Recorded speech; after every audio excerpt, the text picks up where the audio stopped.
Mansi fertiliser stocks में हमें दीपक fertilisers and corporation पसंद है। हालांकि देखिए इसका मेजर बिजनेस स्पेशलिटी केमिकल्स है, न्यूट्रेंट्स है। लेकिन जिस प्रकार के नतीजे पिछले साल इन्होंने डिक्लेयर किए थे, 11,000 करोड़ पे करीबन 1200-1300 करोड़ का प्रॉफिट आया है। मैनेजमेंट की कमेंट्री भी बहुत स्ट्रांग है और अभी भी कंपनी बहुत बड़ी मात्रा में एक्सपेंशन कर रही है। सबसे बड़ी बात, इनका जो स्पेशलिटी बिजनेस है, जो बेसिकली कॉन्सेंट्रेटेड नाइट्रिक एसिड है, टैन है, यहाँ पे हमको लग रहा है कि एक्सपेंशन का जो बेनिफिट है वो उनको अगले 12-15 महीने में जरूर मिलेगा। कंपनी ने डिविडेंड भी बहुत अच्छा दिया है, ऑलमोस्ट 100% का डिविडेंड दिया है। और हमको लग रहा है कि ये जो शेयर थोड़ा सा गिरा है ऊपरी लेवल से, इसका फायदा इन्वेस्टर्स को जरूर करना चाहिए। मुझे लग रहा है करंट लेवल्स पे वैल्यूएशन बहुत ही सस्ते हैं, करीबन 6 का पी मल्टीपल है करंट ईयर अर्निंग्स पे। अगर हम आगे आने वाले साल की बात करें 24-25 में, तो कम से कम 18-20% की अर्निंग्स ग्रोथ आएगी। तो उस हिसाब से मुझे लग रहा है कि कम से कम 700 रुपए का टारगेट प्राइस अगले 8 से 12 महीने में पॉसिबल है। तो ये वीक मार्केट का बेनिफिट ले और ऐसे स्टॉक्स अपने पोर्टफोलियो में इंक्लूड करें। पीएनसी इंफ्रा का जो फाइनेंशियल परफॉर्मेंस FY23 के लिए आया है, इसमें एक नोटिसेबल बात है कि देखिए ऑर्डर बुक बहुत स्ट्रांग है। इनफैक्ट 15,000 करोड़ के ऑर्डर्स ऑलरेडी कंपनी के पास है। ऑर्डर बुक इनफ्लो काफी अच्छे हैं। और सबसे बड़ी बात, ईपीसी कंस्ट्रक्शन का जो सेक्टर है, वहां पे पीएनसी इंफ्रा एक वेल एस्टेब्लिश्ड कॉन्ट्रैक्टर है।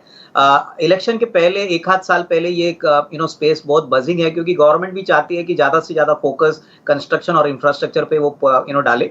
तो मुझे लग रहा है कि देखिए आने वाले साल में और भी तेजी से ऑर्डर बुक बढ़ेगा तो रेवेन्यू और प्रॉफिटेबिलिटी बढ़ेगी। तो यहाँ पे कम से कम 425-430 का एक medium term target price possible लग रहा है। काफी अंडर वैल्यूड शेयर है और मुझे लग रहा है कि जिस प्रकार के मार्जिन और जिस प्रकार का प्रॉफिटेबिलिटी ये कंपनी रिकॉर्ड करती है, कम से कम साल भर में 425-30 का टारगेट प्राइस पॉसिबल है। तो इसको अपने पोर्टफोलियो में जरूर इंक्लूड करें।